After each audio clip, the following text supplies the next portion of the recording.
of the great state of Florida. He's chairman of the National Republican Senatorial Committee. Always welcome him. Good morning, Senator. How are you? Good morning, buddy. Joe Biden's going to elect all of us. I mean, he's going to give us the greatest 22 ever if he just keeps it up. He and Ed Markey. I want to start with Ed Markey. Your colleague went out and called for Biden getting 4 picks to the Supreme Court because the Supreme Court is reactionary and broken. Can we get every Democrat on the record about Ed Markey's radical proposal? Oh, it'll be pretty easy. I mean, whatever Chuck Schumer tells them to do, I mean, the Senate Democrats, all they do is, Chuck, what do you want us to do? We'll vote that way. I mean, look at the issues. These Democrat senators don't represent their state. Warnock clearly doesn't represent Georgia, and Hassan doesn't represent New Hampshire, and Cortez Masto and Bennett and Kelly, they don't represent their states. They represent New York. Oh, that's right. They vote to give more money to New York against their own state's best interest. Well, I would like to see a list of how much money each city got, because Atlanta sure got screwed by Raphael Warnock, and I don't know what happened in New Hampshire. Quick update on that. Is Governor Sununu going to run against Maggie Hassan? I hope so. The public stuff he said, he's not against it. And you look at the polls, Hassan's not doing well. So here's what I think. I think we're going to pick up Georgia against Warnock, doesn't represent the state. Kelly in Arizona. I think Cortez Masto is going to lose in Nevada. I think Hassan was going to lose in New Hampshire. I think we can beat Bennett. I mean, what's going to happen, I think, is people look at the Biden agenda. They say, wait a minute. We've got to change this. This is going to be like 2010, 2012, 2014, where we pick up seats because of Obama's agenda. Now, what I talk about every day is, do we want open borders? No. Do we want to shut down our schools? No. Do we want men playing in women's sports? No. Do we want to shut down the Keystone Pipeline? No. Do we want voter ID? Yes. And the Democrats are on the opposite side of all those issues, and I'm going to make sure every American knows about it. I'm also wondering whether or not Senator Hassan and Senator Kelly are going to vote for the nominee for Associate Attorney General Gupta, who is as radical as they come. I mean, is Hassan and Kelly going to actually vote for Gupta? Oh, of course they are, because Chuck Schumer tells them to. They don't have any independent thought there. It's just whatever Chuck Schumer tells them to do, that's what they do. I mean, Kelly in Arizona voted 3 times this year against border security in Arizona. Hassan voted against opening schools. Hassan voted for men playing in women's sports. They don't represent their states anymore. So if he says, oh, you got to vote for this nominee, they're going to say, oh, absolutely, Mr. Schumer, we'll do whatever you want. Forget our states. We don't represent our states anymore. We represent New York. Now, we saw Nancy Pelosi come out and try and staunch the bleeding on court packing yesterday, which is why the Ed Markey tape matters to me a lot, Senator Scott. Is there any way to force a vote on court packing? Because I don't think Schumer will let that come to the floor. He's not stupid. He might be left-wing and radical, but he's not stupid, and America is revolted by the idea of touching the Supreme Court. I want to get Hassan, I want to get Kelly and Senator Warnock and Senator Cortez. I want them all on the record. Can you get a vote somehow?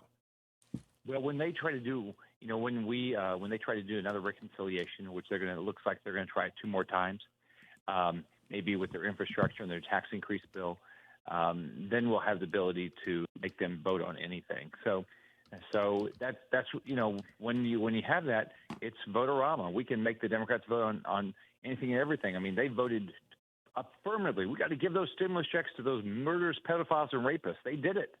I mean, you can't make this stuff up how they're voting, because it doesn't represent their states. It doesn't represent this country.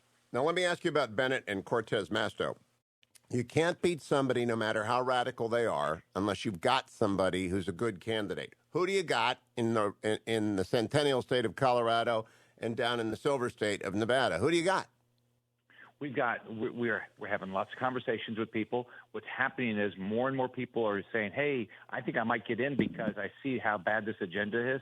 So I think what's going to happen is, as this year goes on, we're going to see more people. I'm having a lot of conversations with people. I know the state parties are having a lot of conversation with people in those states and other states. But I think what you're going to see is all across this country, in all 34 states where we have senators up, Republicans are going to show up because they're going to say, hey, I've got a shot.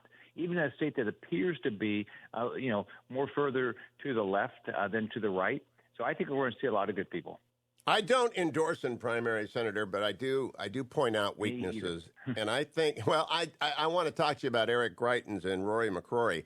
Governor McCrory lost the last time when he ran for reelection, when every other person on the GOP side of the ticket won, and I think Eric Greitens is scandal plagued and is the only guy in Republican, the only Republican in the hunt who can lose that race is Eric Greitens. Will you talk to them? Is this something you share with them, even if you do it privately?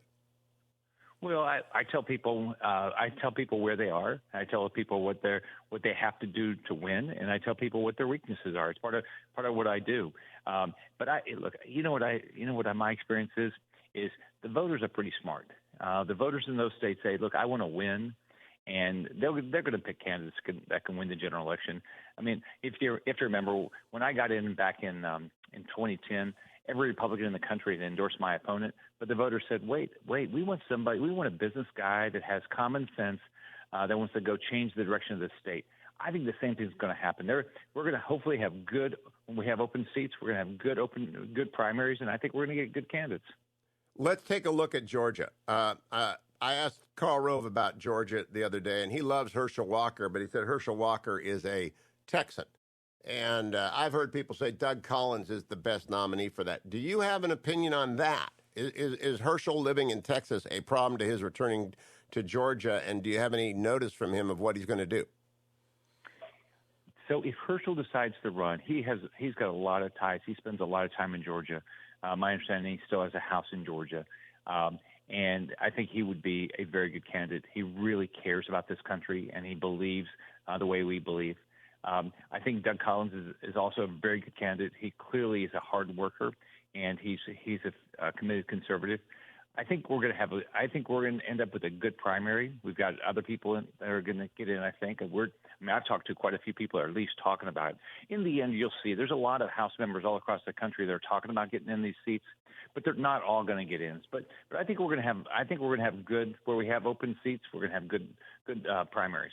Now, I think I'm going to move back to Ohio and run in Ohio since there are 1,000 candidates. It's like the California recall. There are a lot. I mean, I've had 4 of them on already, and I think I got 4 more to go. What do you do in a situation like that? Well, you've got 4 great candidates already, and I mean that with J.D. Vance and Steve Stivers and Jane Timken and Josh Mandel. I got no beef with any of them. They're all been on the show, and if more of them get in, the merrier. But honestly, I think I'll go back and win with 8% of the vote. Tim Ryan is going to be a good candidate. I know Tim. Tim and I went to the same high school. He's a friend of mine. He's wrong, but he's not rotten. He's going to be a good candidate. How do you stop a knife fight from bleeding the Republicans dry there? Well, I think here's what's going to happen. I think ultimately it's going to be about the Biden agenda. And so while the primaries might be heated and tough, I think what's going to happen is there's going to be such angst against the Biden agenda.